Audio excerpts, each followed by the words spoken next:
अयोध्या में परमात्मा श्री राम की राम जन्मभूमि के ऊपर भव्य और दिव्य मंदिर का निर्माण हुआ है, हो रहा है। और कौशल्या की गोद में बैठे हुए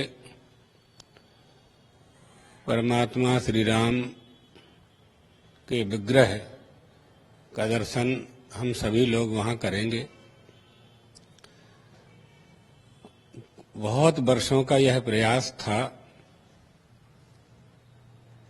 सैकड़ों वर्ष के बाद, लगभग 400-500 वर्ष बाद यह अवसर आया है।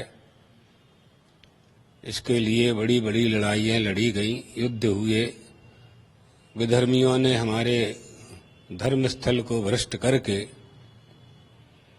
अपवित्र कर दिया, उसका विध्वंस भी हुआ। अदालत में, न्यायालय में, उच्चतम न्यायालय में साधु संतों के द्वारा, ट्रस्टों के द्वारा,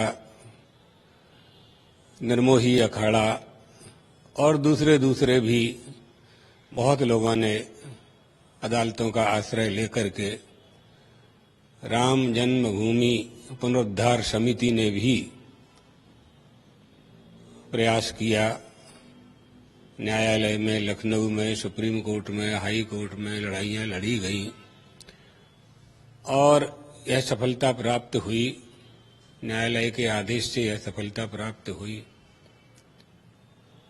न्यायालय की सूचना के अनुसार भारत सरकार ने राम जन्मभूमि तीर्थ क्षेत्र न्यास का गठन किया और उस राम जन्मभूमि तीर्थ क्षेत्र को मंदिर निर्माण की जिम्मेदारी और अधिकार दिया गया। आज वह पूरी तैयारी में है। पूरे देश के लिए ये प्रसन्नता का अवसर है। सभी लोग, परमात्मा श्री राम की उपस्थिति से ही सभी की उपस्थिति है। हम हैं, परमात्मा श्री राम हैं। बहुत से लोग प्रमाण पूछते हैं ना, विरोध करने वाले यह पूछ रहे हैं कि श्री राम हैं, इसमें क्या प्रमाण है। तो हम ये कहते हैं कि आप हो कि नहीं हो।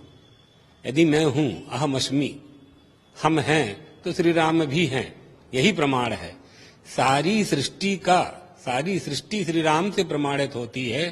श्री राम को प्रमाणित करने की आवश्यकता नहीं है।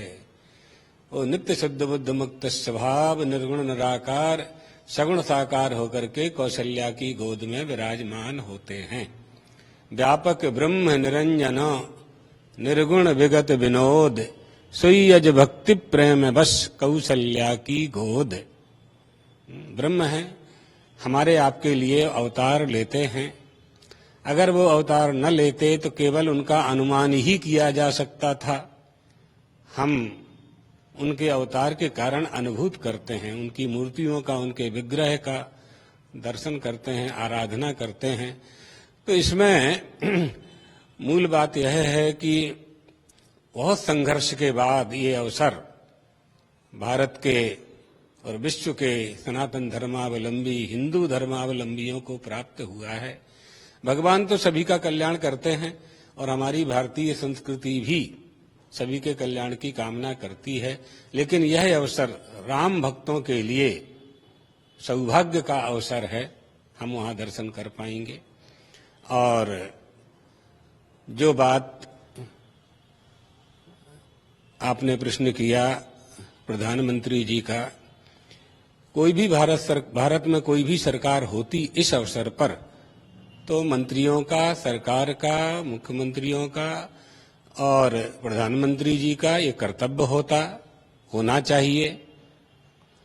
सरकार की जिम्मेदारी होती है व्यवस्था करने की।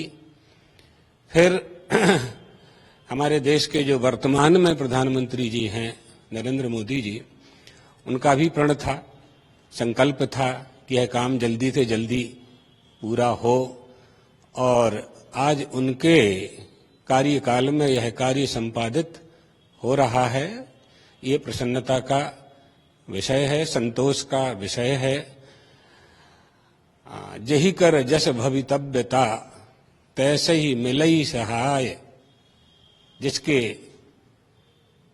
जिसे निमित्त बनाकर के परमात्मा जो काम करवाना चाहता है वो करवा लेता है। इसमें जेहि जब जस करि रघुपति करहि तेहि तब तस क्षण होय, बोले विहसी महेश तब ज्ञानी मूढ़ न कोय।